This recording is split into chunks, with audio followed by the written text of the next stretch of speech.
Happy Thanksgiving! Happy Thanksgiving. Thanksgiving. A time to celebrate the blessings in your life, no matter what they may be. Also, the beginning of the holiday season, which peaks on Christmas and wraps up on New Year's Day. It's my favorite time of year. Now, while there are thousands and thousands of Christmas movies out there are only a handful of Thanksgiving movies. In fact, I'm kind of hard-pressed to think of any. Well, there are a couple, especially Planes, Trains, and Automobiles. That's an absolute classic. You stole my car! And a Casio. Well, dear viewer, I'm pleased to say we have a new movie for Turkey Day, simply called Thanksgiving. Is this a warm and loving celebration of family? Oh no. This is a gory slasher movie brought to you by none other than Eli Roth. Now, for folks who don't know who Roth is, he is best known for his pretty gory films. Hostel Part 2, along with The Green Inferno, they're pretty bloody and gory. And he's also played in movies as an actor. He was Donnie the Bear Jew Donowitz in Quentin Tarantino's Inglourious Basterds, and he was really good in it. He's won a couple awards for that role. So here we have Thanksgiving, the horror slasher film. Came out this past weekend. Now, I'll admit, I don't know, sounds kind of stupid. A slasher film based around Thanksgiving? And I'll admit I had zero interest, but there were some rumblings that this movie might be decent, so I figured I had nothing else to do on a Sunday afternoon. Let's go check it out.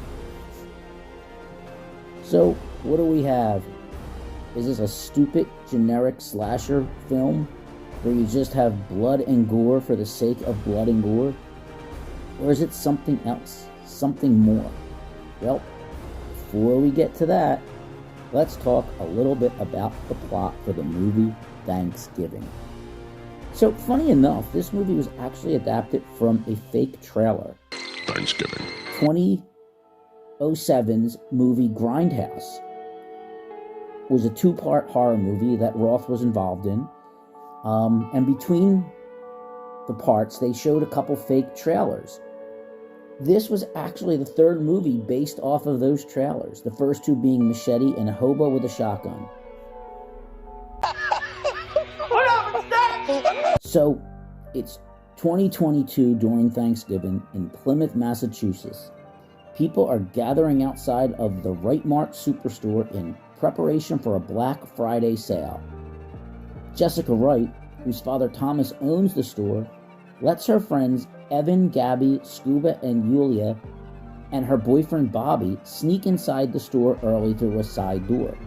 Now the crowd sees them and they stampede the store, resulting in multiple people dying, including the wife of the store manager Mitch.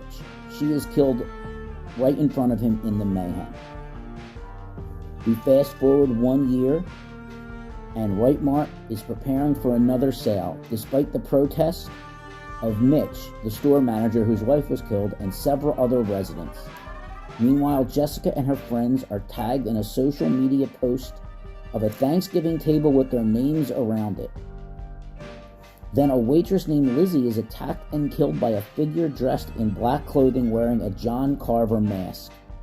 The police discover that Lizzie was present at the Black Friday riot, which leads them to believe that those involved in the massacre are being targeted by John Carver. Picking off victims one by one, the seemingly random revenge killings soon become part of a larger and sinister plot. So, let me start off by saying that this is not a horror movie for the faint of heart. This is no PG-13 horror. This is hard R, and has many of Eli Roth's signature very bloody, very gruesome kills. But, surprisingly, it's not a stupid film. Now, the script is decent, and the acting is really solid. There are a couple known performers in this, the best being Patrick Dempsey, who is best known for Grey's Anatomy, a show that, when I looked it up, it's still on the air 20 years later, 400 episodes. I don't know if I've ever watched one, but I know it's popular. You also have a lot of upcoming performers, and they do a pretty decent job. I actually became invested in the cast, especially Nell Velikwe. She plays Jessica, the main heroine. There are several scenes with setup and payoff later on if you pay attention to the story.